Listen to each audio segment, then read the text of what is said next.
রাজিনা কিসমাতাল জব্বার ফিনা লানা ইলমুন ওয়ালিল আদা ইমামুন ফাইন্নাল মা লা ইয়াফনা আন করিনি।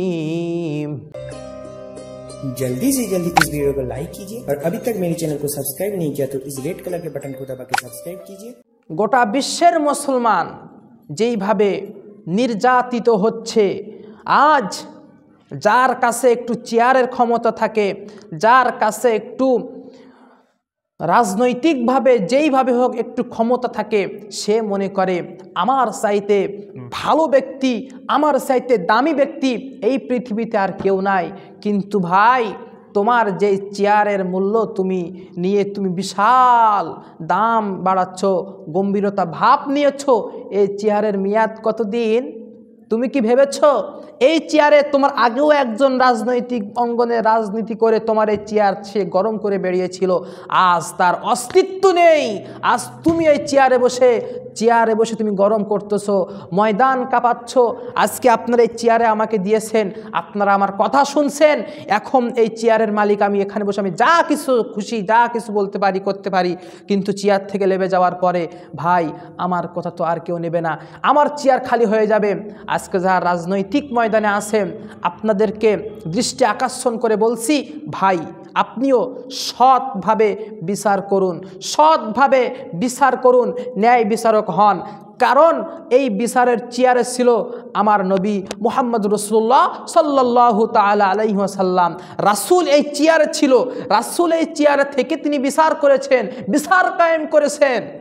খলিফাতুল মুসলিমিন ওমর ফারুক রাদিয়াল্লাহু তাআলা আনহু, ওসমান গনি রাদিয়াল্লাহু তাআলা আনহু, মাওলা আলী কারি রাদিয়াল্লাহু তাআলা আনহু, খলিফা তানারাও তো এই চেয়ারে বসেছিল, তারাও দিন কায়েম করেছে, শাসন করেছে, তাদের শাসনগুলো তো ছিল ন্যায়ভাবে। ওই আস্তে আস্তে সেই চেয়ার তুমিও পেয়েছো, কিন্তু তোমার সেই চেয়ারে বসাটা তো আমার খলিফাদের মতন হচ্ছে না। যুবক, আমার নবীর মতন তোমার চেয়ারে বসার কোনো সেই সাহস হচ্ছে না, সেই যোগ্যতা আপনি আমি এখন অর্জন করতে পারিনি। এখনও আপনি আমি অন্যায়ভাবে জুলুম করতেছি মানুষের সাথে, অন্যায়ভাবে একটা মানুষকে আপনি আমি এই চেয়ারের ক্ষমতায় নিয়ে আপনি আমি একটা নিরপরাধ মানুষকে অপরাধের কাঠগড়ায় দাঁড় করাচ্ছি। আজকে এরকম হচ্ছে কিনা? আলেমদেরকে যে নির্যাতনগুলো করা হচ্ছে, আলেমদেরকে হাতে হাত করা দেওয়া হচ্ছে, পায়ে বেড়ি পড়ানো হচ্ছে, কি নির্যাতনগুলো করা হচ্ছে, আমরা আমাদের পার্শ্ববর্তী দেশ বাংলাদেশের যে নিউজগুলো আমরা প্রতিনিয়ত দেখছি, আমাদের আলেমদেরকে যে নির্যাতনগুলো করা হচ্ছে।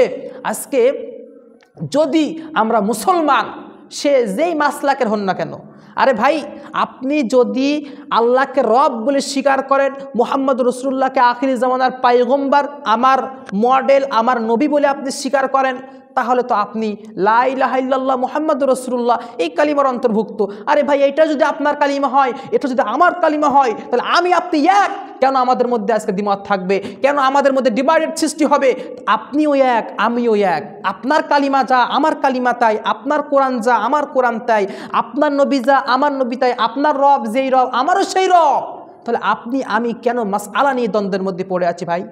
কেন বলেন? আরে ভাই যদি আপনি আমি মাসআলা নিয়ে দ্বন্দ্বের মধ্যে পড়ে যাই, দ্বন্দ্বের মধ্যে পড়ে থাকি, তাহলে ইহুদিরা, নাসারা, বৌদ্ধ, খ্রিস্টান, বেধর্মীরা তারা তো আমাদের ঘাড় চেপে বসবে, ঘাড় চেপে বসবে। আজকে আপনি দেখেন আফগানিস্তানের মুজাহিদরা, তারা যেরকমভাবে তারা দেশকে স্বাধীন করেছে, ভিডিও ফুটেজের মাধ্যমে আপনারা অনলাইনে গিয়ে দেখতে পাবেন যে পায়ে ছেঁড়া জুতো নিয়ে তারা দেশকে তারা স্বাধীন করছে। তাহলে ঐক্যবদ্ধতা তাদের মধ্যে কতটুকু ছিল আর আমাদের মধ্যে ঐক্যবদ্ধতা কতটুকু আছে? একজন লম্বা টুপি পরে, একজন ছোট টুপি পরে, একজন ফাটা জামা পরে, একজন গোল জামা পরে, দ্বন্দ্ব শুরু হয়ে গিয়েছে। একজন আমিন জোরে বলে, একজন আমিন আস্তে বলে, একজন হাত নাভির নিচে বাঁধে, একজন হাত নাভির উপরে বাঁধে, দ্বন্দ্ব শুরু হয়ে গিয়েছে। কিন্তু সবই তো হাদিস কোরআন অনুযায়ী ঠিকই আছে, সবই তো ঠিকই আছে। আপনার মতের যদি কেউ না হয় তাকে কি আপনি গালি দিবেন? আল্লাহ পাক আমাদেরকে বোঝার তৌফিক দান করেন। আজকে আলেম ওলামারা তো এই ফতোয়াগুলো দিচ্ছে জাতিকে, এই মেসেজগুলো দিচ্ছে যে আপনারা ডিভাইডেড বন্ধ করেন। কেন আমরা বুঝতেছি না ভাই? কেন বুঝতেছি না? আমাকে একজন বলে আপনি কোন দলের, কোন মাসলাকের, আমাকে বলে, আমি তো বুঝি না। আমি একজন আহলে সুন্নাত ওয়াল জামায়াতের অনুসারী, আমি একজন হানাফি সুন্নি মুসলমান। আমার মধ্যে সুন্নাতের কোনো কমতি পালে আপনি বলেন। কোরআন এবং হাদিসের বাহিরের কোনো কাজ যদি আমার মধ্যে থাকে তাহলে আপনি বলেন যে এটা আপনার কোরআন হাদিসের বাইরে আপনি এই কাজটা করছেন। কেন আপনারা দলাদলি করেন বলেন? কেন দলাদলি করেন আপনারা? আশা করি এই মেসেজটুকু সবাই সকলের কাছে পৌঁছে দিবেন। দলাদলি আর করা যাবে না ভাই, দলাদলি করা যাবে না। এই পৃথিবীতে হায়াত পাবো আর কতদিন?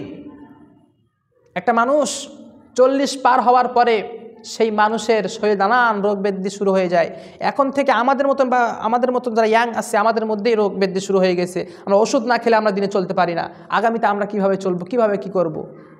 এজন্য ভাই মৃত্যুর কথা স্মরণ করি।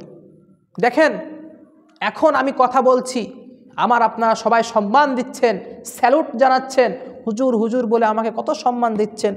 কিন্তু যদি আমি এখন মারা যাই, হয়তোবা কেউ কাঁদবে, কেউ মন খারাপ করবে, কেউ দোয়া করবে। কতদিন, কত সময়? সর্বোচ্চ 1 সপ্তাহ, 1 মাস। 1 মাস হয়তোবা কেউ মনে রাখবে না। তারপরে আমার নাম থাকবে না, আমার নিশানা থাকবে না।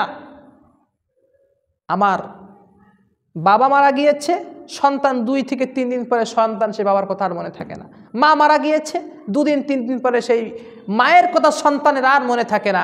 এটাই পৃথিবীর নীতি। এই পৃথিবীর নীতি এটাই। আল্লাহ বলেছেন ইল্লা লিয়াবুদুন, তোমাদের পাঠাইছি আমি আল্লাহ ইবাদতের জন্য। এই ইবাদত বান্দিগির মধ্যে এসে যদি দলাদলি আর কাদা ছোড়াছুড়ি করি ভাই, আমরা বিপদগ্রস্ত হয়ে যাব। এই জন্য আপনাদের সকলকে বিনীত আহ্বান, বিনীত অনুরোধ, সকল মাসলাকগুলো আমরা ঐক্যবদ্ধ হয়ে যাব ইনশাআল্লাহ। আপনি যেই মাসআলা অনুসরণ করেন, আপনি হানাফি হয়েছেন আলহামদুলিল্লাহ, আপনি শাফি আলহামদুলিল্লাহ, আপনি মালিকি আলহামদুলিল্লাহ, আপনি হাম্বলি আলহামদুলিল্লাহ। আপনি একটা মাসআলাকে আপনি অনুসরণ করছেন, প্রাধান্য দিচ্ছেন, আমি একটাকে দিচ্ছি, তাই বলে আমাকে আপনি খারাপ বলতে পারবেন না, আর আমি আপনাকে খারাপ বলতে পারবো না। এটাই হলো রাসূলুল্লাহর সুন্নাহ।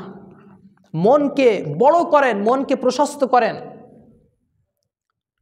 আল্লাহ রাব্বুল আলামিন বলেন, দুনিয়ার মানুষ যেই সময় তাদের মনকে তারা যেই সময় সকলের ওপরে নিয়ে যাবে, বান্দা তুমি চোখ বন্ধ করে থেকো না, চোখ 2টা খুলে দেখো।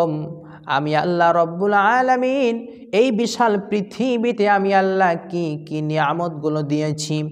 আমি আল্লাহ রব্বুল আলামিন এত সুন্দর সুন্দর নিয়ামতগুলো আমি আল্লাহ তোমাদেরকে দিয়েছি। বান্দা তুমি ঘরের মধ্যে বসে না থেকে একটু বাহিরে গিয়ে দেখো, আমি রব এত সুন্দর সুন্দর বিশাল আকৃতির পাহাড়গুলো বানিয়েছি। আমি আল্লাহ রব্বুল আলামিন এই পৃথিবী যেমন সুন্দর করে আমি আল্লাহ সাজাইছি রে গোলাম। তুমি যেই সময় আমি আল্লাহর এই সুন্দর সুন্দর নাজ নিয়ামতের দিকে তুমি তাকাইবা, আমি আল্লাহ রব্বুল আলামিনের সকল নিয়ামতগুলো তুমি পেয়ে যাইবা।